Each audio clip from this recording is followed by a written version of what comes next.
Hello everyone. तो आज हम आपके लिए लेकर आए हैं कि अर्थव्यवस्था क्या है, अर्थव्यवस्था के प्रकार कौन कौन से होते हैं और अर्थव्यवस्था की केंद्रीय समस्याएं क्या क्या हैं। ठीक है, तो ये वीडियो आपको पूरा देखना है। अगर आपको कोई भी चीज़ समझ नहीं आती, ठीक है, 100% आपको हर चीज़ समझ में आएगी कि अर्थव्यवस्था क्या। आज मैं आपको इस तरह से बताऊंगी कि आप ये कभी भी नहीं भूल सकते, ज़िंदगी भर आप कभी नहीं भूलोगे कि अर्थव्यवस्था क्या थी, अर्थव्यवस्था के प्रकार कौन कौन से हैं, अर्थव्यवस्था की केंद्रीय समस्याएं क्या हैं। और देखिए, ये जितने प्रश्न मैंने यहाँ पर आपको बताने जा रही हूँ, ये सारे प्रश्न ही आपके बोर्ड एग्जाम में आज से किए जाते हैं। तो वही प्रश्न आज मैं आपके लिए लेकर आई हूँ इकोनॉमिक्स के।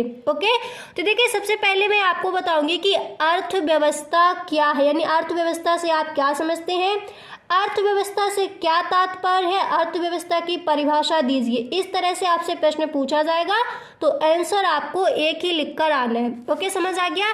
तो यहाँ पर देखिए, इकोनॉमिक्स से इंपॉर्टेंट क्वेश्चंस। ओके, तो सबसे पहला प्रश्न यहाँ पर मैंने रखा है, अर्थव्यवस्था क्या है। ठीक है, तो जब आप इसका आंसर लिखोगे तो आप इस तरह से हेडिंग डालोगी, अर्थव्यवस्था। अब देखिए, अर्थव्यवस्था है क्या।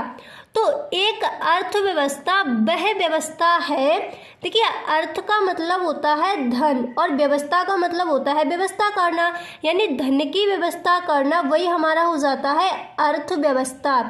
एक अर्थव्यवस्था वह व्यवस्था है जिसके अंतर्गत, ठीक है, जिसके अंतर्गत उस क्षेत्र के व्यक्ति अपनी आजीविका अर्जित करने के लिए भिन्न भिन्न यानी अलग अलग आर्थिक क्रियाएं करते हैं।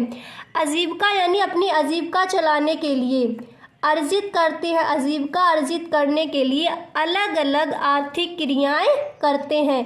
मतलब वो जो काम कर, धन को इकट्ठा करने के लिए जो काम करते हैं, धन को अर्जित करने के लिए, अपना काम चलाने के लिए, यानी अपनी आजीविका अर्जित करने के लिए भिन्न भिन्न आर्थिक क्रियाएं करते हैं, यानी अलग अलग काम करते हैं कि उनका धन इकट्ठा हो जाए। तो वही हमारा हो जाता है अर्थव्यवस्था। और धन किस लिए अर्जित करते हैं, आजीविका को चलाने के लिए।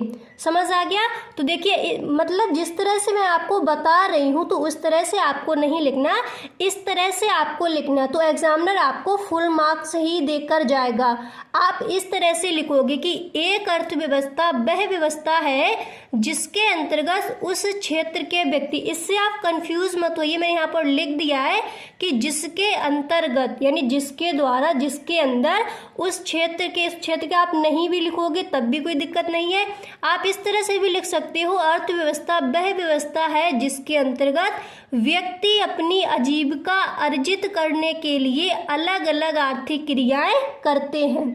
समझ आ गया। अर्थव्यवस्था क्या है, अर्थ का मतलब क्या हो जाता है धन, और व्यवस्था का मतलब क्या हो जाता है व्यवस्था करना, यानी, ठीक है, तो अर्थव्यवस्था यानी धन की व्यवस्था करना ही अर्थव्यवस्था होता है। तो क्या हो जाएगा, एक अर्थव्यवस्था वह व्यवस्था है जिसके अंतर्गत व्यक्ति अपनी आजीविका अर्जित करने, अर्जित यानी जमा करने के लिए अलग अलग आर्थिक क्रियाएं करता है, यानी वो अपना काम करता है, अपना घर चलाने के लिए जो काम करके अपना जो धन एकत्रित करता है, वही हमारा अर्थव्यवस्था कहलाता है। अब इसके बाद देखिए, अब आपको देखने हैं कि अर्थव्यवस्था के प्रकार कौन कौन से हैं। तो इस तरह से आपको हेडिंग डालनी है, अर्थव्यवस्थाओं के प्रकार। ठीक है, फिर आपको इस तरह से एक लाइन लिखनी है कि अर्थव्यवस्था के प्रकार निम्नलिखित है। ठीक है, पहला प्रकार आपका है पूंजीवादी अर्थव्यवस्था, अर्थात बाजार अर्थव्यवस्था। देखिए, पूंजीवादी अर्थव्यवस्था क्या होता है, जहाँ की अर्थव्यवस्था पूंजीवादी अर्थव्यवस्था होता है वह देश एक धनी देश हो जाता है। ठीक है, एंड नेक्स्ट होता है समाजवादी अर्थव्यवस्था, अर्थात नियंत्रित अर्थव्यवस्था। और जो अर्थव्यवस्था समाज, जिस देश में समाजवादी अर्थव्यवस्था होता है वो देश ज़्यादा धनी नहीं होता है। एंड तीसरे नंबर पर आता है मिश्रित अर्थव्यवस्था। तो मिश्रित अर्थव्यवस्था क्या होता है, जहाँ पर धन भी होता है और धन नहीं भी होता, यानी मिश्रित होता है, ठीक है। और आपको ध्यान रखना है कि हमारे भारत की मतलब हमारे देश की अर्थव्यवस्था एक मिश्रित अर्थव्यवस्था है। आपको पता है कि हमारे देश की अर्थव्यवस्था कैसी है, मिश्रित अर्थव्यवस्था है, ठीक है। समझ आ गया। तो अर्थव्यवस्था के तीन प्रकार होते हैं। कौन कौन से? पूंजीवादी अर्थव्यवस्था, जिसको हम कहते हैं बाजार अर्थव्यवस्था, ये हमारे यहाँ की अर्थव्यवस्था नहीं है, हमारे यहाँ की अर्थव्यवस्था मिश्रित अर्थव्यवस्था है। दूसरी है समाजवादी अर्थव्यवस्था अर्थात नियंत्रित अर्थव्यवस्था, ठीक है।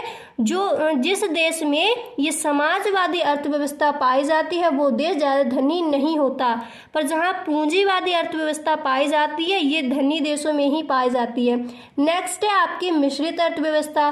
तो मिश्रित अर्थव्यवस्था अपने देश में ही पाई जाती है, ठीक है। इसके बाद देखिए नेक्स्ट हेडिंग आपको डालनी है अर्थव्यवस्था की केंद्रीय समस्याएं, ठीक है। अर्थव्यवस्था की केंद्रीय समस्याएं कौन कौन सी हैं, अब इसको आप अच्छे से समझिए। पहले देखिए आप इस तरह से लिखोगे कि अर्थव्यवस्था की केंद्रीय समस्या, ये आपको अगर आप इस तरह से ब्रैकेट नहीं बनाना चाहते तो ओनली आपको इस तरह से लिख देना है कि अर्थव्यवस्था की केंद्रीय समस्या, ये आप ब्लैक पेन से लिखोगे। अगर आप ये हिंदी में ना भी लिखो तो इंग्लिश में आप लिख सकते हो central problems of an economy, ठीक है। अब इसके बाद देखिए आप इस तरह से लिखोगे, यहाँ पर आप इस तरह से एरो लगाओगे, फिर आप लिखोगे कि तीन मौलिक समस्याएं। आप इस तरह से लिख सकते हो कि अर्थव्यवस्था की केंद्रीय समस्याएं तीन निम्नलिखित हैं, तीन मौलिक समस्या यानी 3 बेसिक प्रॉब्लम्स। अब यहाँ पर देखिए आपकी जो तीन मौलिक समस्याएं हैं वो कौन कौन सी दी गई हैं। तो पहली समस्या यहाँ पर आपकी है क्या उत्पादन किया जाए, कितनी मात्रा में किया जाए। उत्पादन यानी जैसे आप आलू की खेती करते हो तो उत्पादन क्या किया जाए, ये प्रॉब्लम्स आती है। क्या उत्पादन किया जाए और कितनी मात्रा में किया जाए, ये आपकी पहली जो समस्या है वो होगी। तीन मौलिक समस्याएं बताई गई हैं। दूसरी समस्या है उत्पादन कैसे किया जाए, ये अर्थव्यवस्था की केंद्रीय समस्याएं हैं आपकी, ठीक है। पहली क्या थी, क्या उत्पादन किया जाए और कितनी मात्रा में किया जाए। नेक्स्ट है कि उत्पादन कैसे किया जाए, जैसे आप आलू का उत्पादन आप करते हो तो आलू की खेती मतलब किस तरह से की जाए, कैसे की जाए। नेक्स्ट है कि उत्पादन किसके लिए किया जाए। ओके, समझ आएंगे। पहली क्या थी, क्या उत्पादन किया जाए, कितनी मात्रा में किया जाए, यानी जो हमारी अर्थव्यवस्था है ये यहाँ पर बात पूरे देश मतलब पूरे देश की अर्थव्यवस्था की यहाँ पर बात की जा रही है कि अर्थव्यवस्था की केंद्रीय समस्याएं कौन कौन सी है, मतलब पूरे देश का बताया जा रहा है क्या उत्पादन किया जाए और कितनी मात्रा में किया जाए, ठीक है। पहली समस्या ये आ जाती है यहाँ पर। दूसरी मतलब ये जो अर्थव्यवस्था की आपकी समस्याएं दी गई हैं ये आपको अच्छे से समझना कि पूरे राष्ट्र की बात यहाँ पर की जाती है कि अब जैसे मैंने बता दिया आपको आलू की खेती, ये हो गई अपनी समस्या, और यहाँ पर बात की जा रही है पूरे राष्ट्र की अपने की अर्थव्यवस्था की केंद्रीय समस्याएं तीन है कि क्या उत्पादन किया जाए, कितनी मात्रा में, उत्पादन कैसे किया जाए, उत्पादन किसके लिए किया जाए, ठीक है। तो ये हो गई आपकी मौलिक समस्याएं जो तीन इस प्रकार से दी गई हैं। तो आई होप आपको समझ आ गया होगा कि अर्थव्यवस्था क्या है, अर्थव्यवस्था के प्रकार कौन कौन से हैं, पूंजीवादी अर्थव्यवस्था, समाजवादी, मिश्रित, ठीक है। नेक्स्ट मैंने आपको बताया अर्थव्यवस्था की केंद्रीय समस्याएं कौन कौन सी हैं, ठीक है। आई होप आपको वीडियो अच्छा लगा होगा। अगर आपको गाइस वीडियो अच्छा लगा है तो इस वीडियो को आप लाइक करें, दोस्तों में शेयर करें। अगर आपको वीडियो अच्छा नहीं लगा है, अगर आपको बिल्कुल भी कुछ समझ नहीं आया तो इस वीडियो को आप डिसलाइक करके भी जा सकती हो। Okay, thank you.